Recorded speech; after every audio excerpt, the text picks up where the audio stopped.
오늘은 먼저 우리나라 군인들의 계급에 대해서 어린이들에게 물어보겠습니다. 한번 생각해 보시거나 대답해 보십시오. 이렇게 마른 목골로 생긴 계급장을 하나 달고 있는 군인을 뭐라고 그러죠? 마른 목골. 좀 쉬운 문제라고 생각했는데 좀 어려운가 봐요.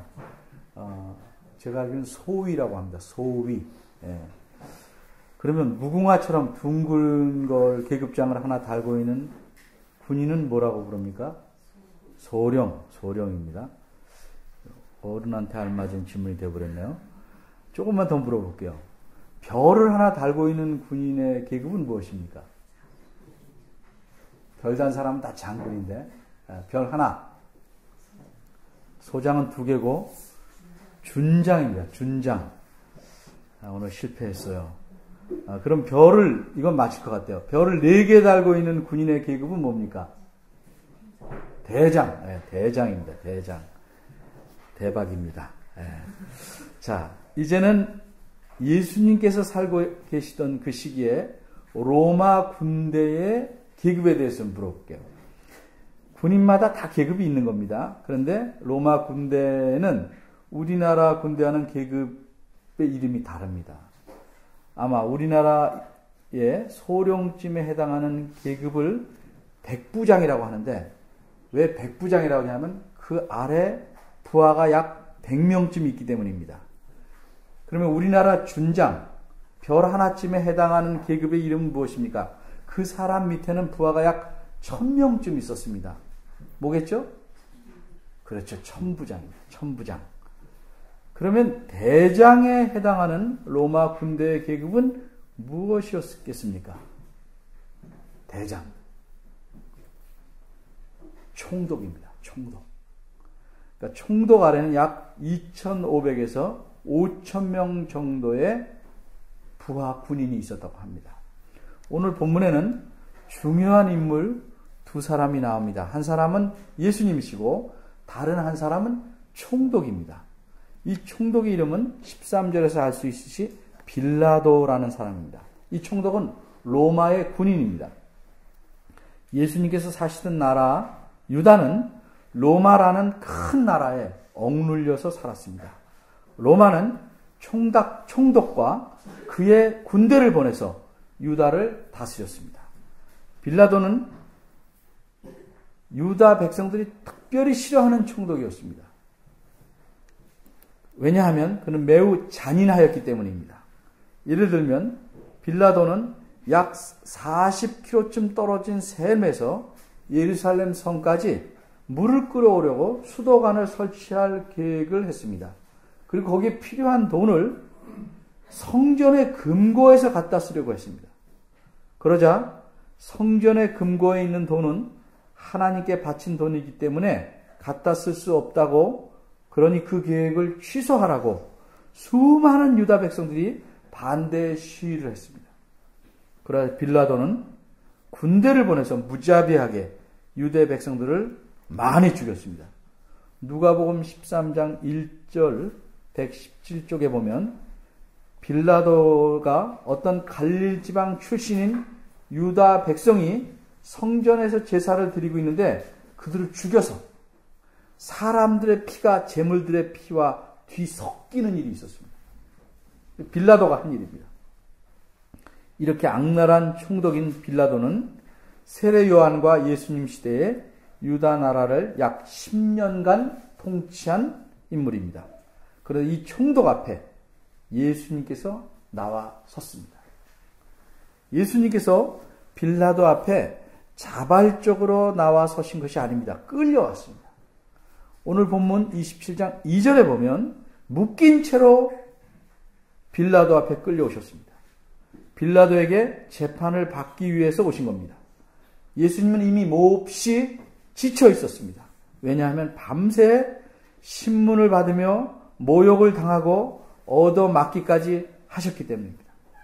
이렇게 대제사장들과 사내들인 공회에서 신문을 받고 하나님을 모독했다는 이유로 사형 선고를 받았습니다. 마태복음 27장 전에 26장 66절과 27장 1절에 보면 사형 선고받은 사실이 나옵니다. 그런데 대제사장들과 산헤드린 공회에서는 예수님을 사형시킬 권한이 없었습니다. 로마가 유다의 사법에 대한 권리마저 갖고 있었기 때문에 사람을 죽이려면 반드시 로마 총독에게 다시 재판을 받고 사형 선고를 받아야 했습니다. 그래서 그들은 예수님을 결박하여 총독에게 데려온 것입니다. 이제 예수님은 총독에게 신문을 받기 시작합니다. 총독의 첫 질문은 이것입니다. 내가 유대인의 왕이냐? 그래서 예수님은 대답을 조금 묘하게 하십니다. 우리말 성경에서 예수님의 대답은 11절에 보는 바대로 내 말이 옳도다 이렇게 되어 있습니다. 그래서 매우 분명하게 인정한 것 같이 보입니다. 그러나 원문에서는 좀 다릅니다. 원문을 그대로 직역하면 예수님의 대답은 내가 말하고 있구나. 내가 그렇게 말하고 있구나. 라고 간접적으로 대답하십니다. 무슨 뜻입니까? 내가 지금 나를 유대인의 왕이라고 말하니 일단 그렇다고 해두자는 정도의 의미입니다. 왜 이런 식으로 대답하셨을까? 답을 말하면 그가 묻는 물음이 정확하지 않은 데다가 또 대답을 확실하게 해줘도 그 사람이 이해하는데 별로 도움이 안 되기 때문입니다. 예를 하나 들어보겠습니다. 초등학교에 갓 들어간 아들이 아버지에게 묻습니다. 얘기 때문에 좀 엉성하긴 하지만 이해에 도움이 되길 바랍니다. 아들이 이렇게 묻습니다. 우리나라에서 제일 부자는 돈이 얼마나 많아요? 그러면서 1억쯤 되나요? 어른들은 다 알죠. 그러나 이게 지금 돈 개념이 분명하지 않은 애한테 뭐라고 말하겠어요? 그보다 많다. 그러면 한 100억쯤 되나요? 그럴 때 부모는 주식이 몇 조고 부동산이 몇 천억이고 일일이 설명하기보다는 그래 그만큼 될 것이다 하고 넘어갑니다. 실은 훨씬 많지만 그 정도 선에서 이야기를 하고 넘어갈 것입니다. 빌라도는 하나님 나라에 대해서는 전혀 알지 못하는 사람입니다. 그래서 빌라도가 예수님께 묻는 질문의 의미는 내가 이 눈에 보이는 유대 땅 여기에 사는 유대 백성들을 다스리는 왕이냐 하는 것입니다. 그렇다라고 분명히 말하면 그것은 곧 이 나라가 로마 황제의 다스림 아래에 있는데 이 땅을 다스리는 자라면 그거는 로마 황제에 대한 반역입니다. 로마 황제가 총독을 보내서 유대 땅을 다스리고 있는데 유대의 왕이라고 나타나서 행세하고 다닌다면 로마 황제에게 대항해서 한번 싸워보자는 것입니다. 엄밀히 말해서 예수님은 유대 백성들의 왕이시지만 단순히 유대 백성들만의 왕이 아니십니다. 예수님은 온 천하 모든 사람, 모든 만물의 왕이십니다. 이 세상에 존재하는 모든 왕들도 굴복해야 하고 복종해야 하는 왕이십니다. 이 세상의 왕들과 왕 자리를 놓고 대립해서 서로 각축을 벌일 그런 왕이 아니십니다. 그러기에 예수님은 오늘 마태복음 본문에는 나타나지 않았지만 요한복음 18장 36절 181쪽에 보면 이렇게 말씀합니다. 이렇게 빌라도에게 좀 설명하십니다. 내 나라는 이 세상에 속한 것이 아니다. 내 나라는 여기에 속한 것이 아니다. 이렇게 분명하게 말씀하셨습니다. 그거 제대로 이해 못합니다. 그러나 거기까지 설명하셨습니다. 따라서 예수님께서는 내가 유대인의 왕이냐라고 묻는 빌라도의 의도를 아시기에 그렇다! 라고 분명히 대답하시기보다는 좀 모호하게 간접적으로 대답하셨던 것입니다. 그럼 왜 빌라도는 이런 식으로 예수님께 질문을 먼저 해야 했을까? 맨 처음에 빌라도는 대제사장들 패거리가 예수님을 끌고 오자 요한복음 18장에 보면 이렇게 보니까 죄가 없어요. 그래서 뭐라고 말했냐면 너희 법대로 재판하라. 이렇게 보내려고 했습니다. 그런데 유대인들은 예수님을 꼭 죽이고 싶었습니다. 그러기에 그들은 빌라도에게 우리에게는 사람을 죽이는 권리가 없습니다. 라고 말하면서 예수님을 죽여주길 원합니다. 그리고 이들은 예수님을 여러 가지 죄목으로 고소합니다. 그러니까 다시 그 고소를 받아서 재판할 수밖에 없는 것입니다. 유대인들이 예수님을 죽이려는 실제 이유는 하나님을 모독했다는 죄이지만 이런 종교적인 이유로는 예수님을 로마법에 따라 죽일 수 없자 사형 선고를 받을 만한 죄목을 덮어 씌워서 고소한 것입니다. 마치 지난날 우리나라가 군사정권에서 민주인사들을 죽이려고 내란 음모죄를 덧씌우거나 보안법을 적용했던 것과 마찬가지입니다. 어느 시대나 인간은 자신들의 정적을 없애고 자신들의 정권에 반대하는 자들은 동족이라도 총칼로 밀어버립니다. 우리는 그런 나라에서 살아왔습니다. 악랄한 수단을 다 사용합니다. 대부분 사람들은 자기 먹고 사는 일에는 신경을 안 쓰니까 그것을 이용하는 것입니다. 대제사장들이 예수님에게 덮어 씌워서 사형을 받게끔 하려는 죄목은 누가복음 23장 2절에 보면 나옵니다. 이건 보셔야겠습니다. 137쪽입니다.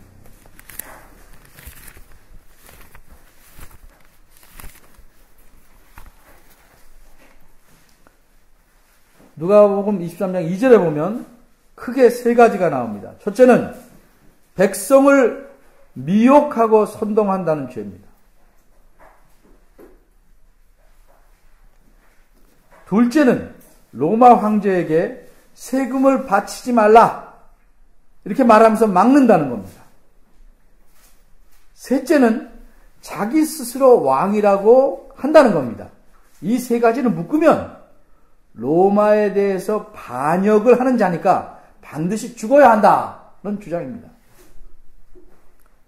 그래서 빌라도는 과연 이 예수가 반역하는 자인 줄 확인하기 위해서 아주 단도직입적으로 내가 유대인의 왕이냐라고 물었던 겁니다.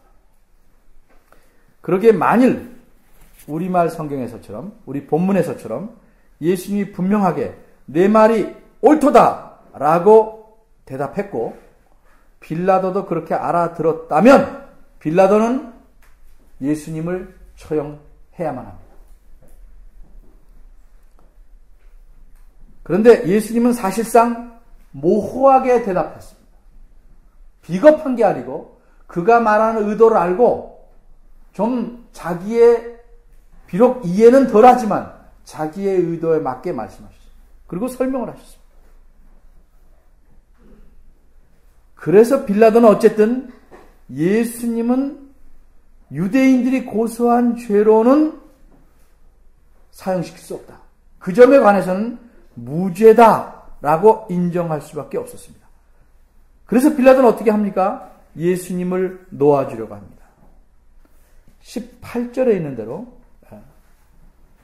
빌라도가 예수님과 얘기해보니까 예수님은 죄가 없는데 대제사장들의 시기에서 고소한 것으로 판단합니다. 요한복음 18장 38절에 보면 빌라도는 이렇게 말합니다.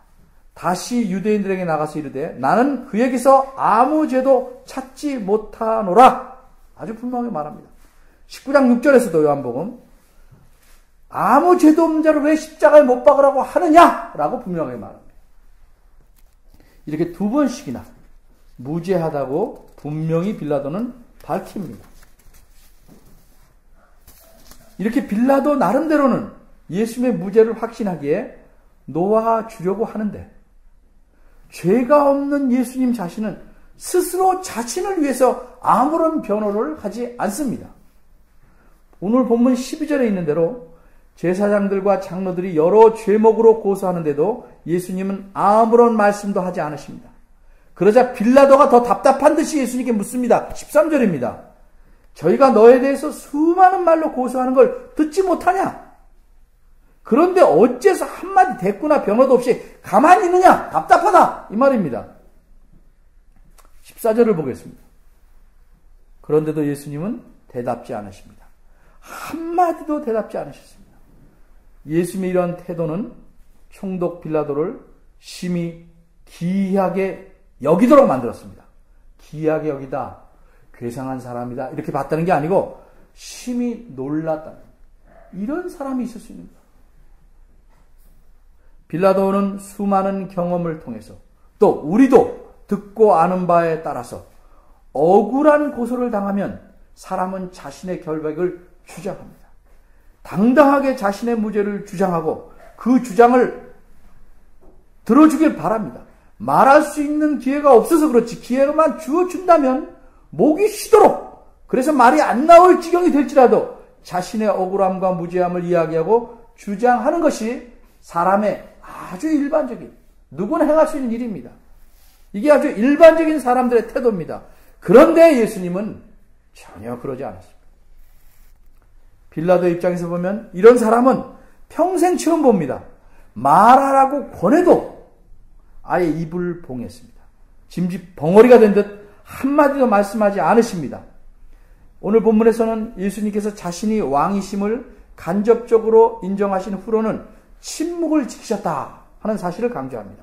12절에서도 강조하고 아무데도 안 했다. 14절에서도 거듭 강조합니다. 14절을 원문 그대로 살리시면 이런 표현입니다. 그는 빌라도에게 아무 대답도 아니하셨으니 한마디도 아니하셨다. 이것이 그 총독을 심히 놀라게 했다. 이렇게 써놓고 있습니다. 총독을 놀라게 할 만큼 왕은 침묵을 지켰습니다. 왜 예수님께서는 이런 태도를 보이셨을까?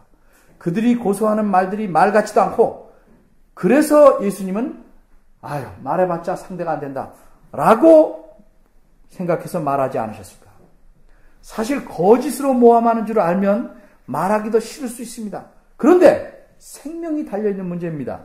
사형 선고를 내리느냐 무죄로 놓아주느냐의 고난을 가진 총독 앞에서 마지막 기회인데 예수님은 자신을 위해서 전혀 변호하지 않으셨습니다. 그 이유는 무엇일까?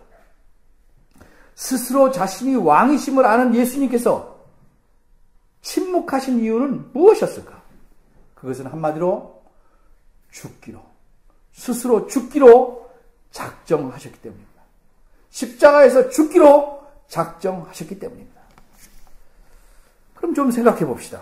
말 같지도 않을 뿐더러 거짓 죄목을 만들어 자신을 죽이려는 사람들 앞에서 자신을 변호할 기회가 있는데도 그저 한마디 말도 없이 그저 죽어버리려는 것이 잘하는 것일까? 자기 생명을 헛되이 쓰는 것이 아닐까? 이건 개죽음이 아닐까? 이게 과연 하나님 앞에서 옳은 일일까? 모든 걸 체념하고 거짓된 자들의 손에 내 목숨을 맡기는 것이 과연 옳은가? 만일 예수님께서 자신을 변호하지 않고 아무 말 하지 않고 그냥 죽기로 작정한 이유가 거짓으로 가득 찬 세상이 더러워서, 또는 1등만 알아주는 세상이 더러워서, 또는 위선과 거짓으로 가득 찬 세상에서 살기가 지쳐서 그런 거라면 예수님의 죽음은 헛된 것입니다. 자신이 자기 생명의 주인인 양 생명을 포기한 것이므로 하나님 보시기에 악한 것입니다. 그러나 예수님께서 죽기로 작정한 이유는 그렇지 않습니다. 그 이유가 과연 무엇일까? 이 점에 대해서 좀 더 생각해 봅시다. 예수님께서는 가룟 유다가 앞잡이가 되어서 데리고 온 무리들에게 잡히시던 날, 이 심판받기 바로 그 전날 겟세마네 동산에서 기도하셨습니다. 3번 동일한 말씀으로 기도하셨습니다. 아버지여, 만일 할만하시거든 이 잔을 내게서 지나가게 하옵소서. 마태복음 26장 39절, 40절, 44절입니다. 무슨 뜻입니까? 예수님 자신이 죽지 않고서도 하나님이 계획하신 구원이 이루어질 수 있다면 저를 죽이지 마십시오 하는 뜻입니다. 예수님은 하나님의 아들이시지만 고난과 죽음에 관해서 당하는 일은 전적으로 사람으로서만, 하나님의 아들로의 특권이나 능력을 쓰지 않고 사람으로서만 당하시는 일입니다. 그러기에 죽음을 앞에 둔 예수님의 심정을 성경은 이렇게 표현합니다. 26장 37절입니다. 고민하고 슬퍼하셨다. 예수님 자신도 자신의 심정을 같은 구절에서 뭐라고 말씀했냐면 내 마음이 심히 고민하여 죽게 되었다. 이렇게 표현하셨습니다. 예수님은 죽음도 그냥 끝까지 죽지 이렇게 죽으신 게 아닙니다. 모든 인간이 그러하듯 죽음에 대해서 고민하고 죽을 만큼 고통스러워하셨습니다. 예수님은 자신의 죽음에 대해서 엄살을 부리신 게 아닙니다. 그리고 어떻게 죽는지를 아십니다. 죽는 것도 단칼에 목을 베듯 한 번에 죽는 것이 아니라 오랜 시간을 사람을 말려서 죽이는 십자가에서 죽는 일을 생각할 때 사람으로서 예수님은 스스로 고민하여 죽게 되었다라고 말씀하실 만한 것입니다. 계속 고민하여 그 사람을 죽이다고 해보십시오.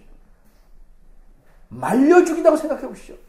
그렇게 자신이 죽을 것을 알 때 얼마나 그 고민이 크겠습니까? 그런데도 예수님은 무엇이라고 기도하셨습니까? 그러나 내 원대로 마옵시고 아버지의 원대로 하옵소서, 이렇게 기도했습니다. 이로써 예수님은 구원을 위한 하나님의 방법이 이길 뿐이라는 사실을 받아들이시고 자신이 기꺼이 그 힘든 죽도록 고민스러운 십자가에서 죽기로 작정하신 것입니다. 그래서 예수님은 빌라도 앞에서 말만 하면 살아날 수 있는 그 권력자 앞에서 목숨을 구걸하지 않으셨습니다. 입을 봉하셨습니다. 한마디도 말씀하지 않으셨던 것입니다.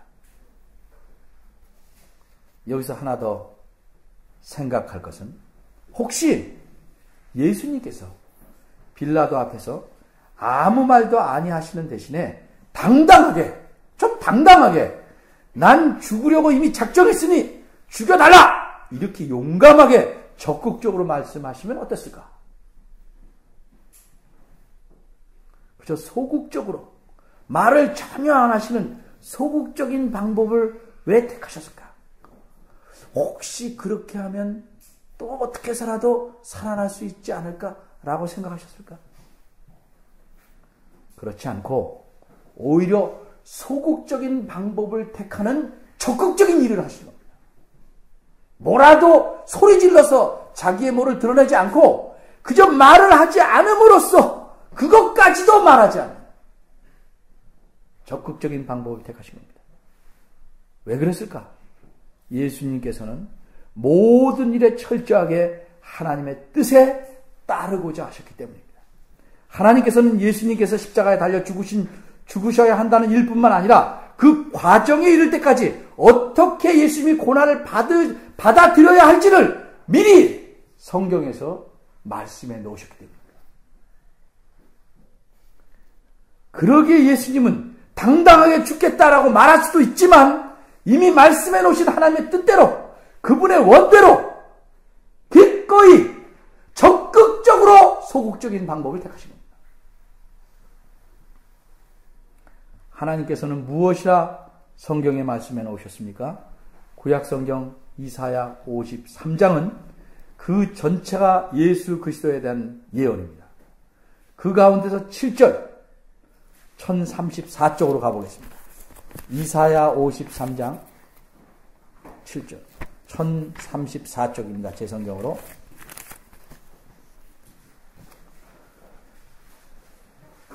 특별히 7절은 이렇게 말씀합니다. 그가 곤욕을 당하여 괴로울 때에도 그 입을 열지 아니하였으며 마치 도살장으로 끌려가는 어린 양과 털 깎는 자 앞에 잠잠한 양같이 그 입을 열지 아니하였다. 이 말씀을 아십니다. 이게 하나님의 뜻인 줄 아십니다. 그래서 빌라도 앞에서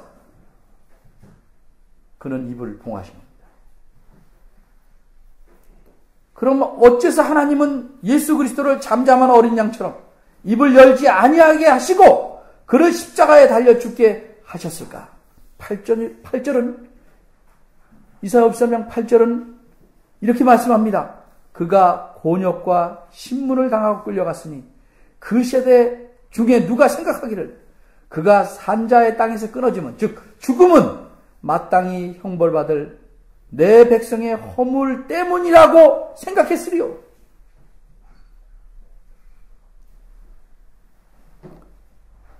이사야 53장 10절입니다. 여호와께서 그로 상함을 받게 하시기를 원하사 질고를 당케 하셨은즉 그 영혼을 속건 제물로 드리게 이름은 그래서 결국 죽게 하셨고 그렇게 되면 그가 그 씨를 보게 되며 그 나라는 길 것이요 또 그의 손으로 여호와의 뜻을 성취하리로다. 이게 하나님의 뜻입니다.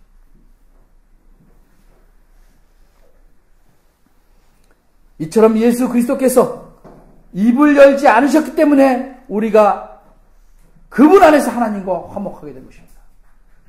그리스도께서 죽기로 작정하시고 한마디도 대답지 않으셨기에 그의 죽음을 통해 우리는 모든 죄를 용서받고 다시 살아나게 된 것입니다.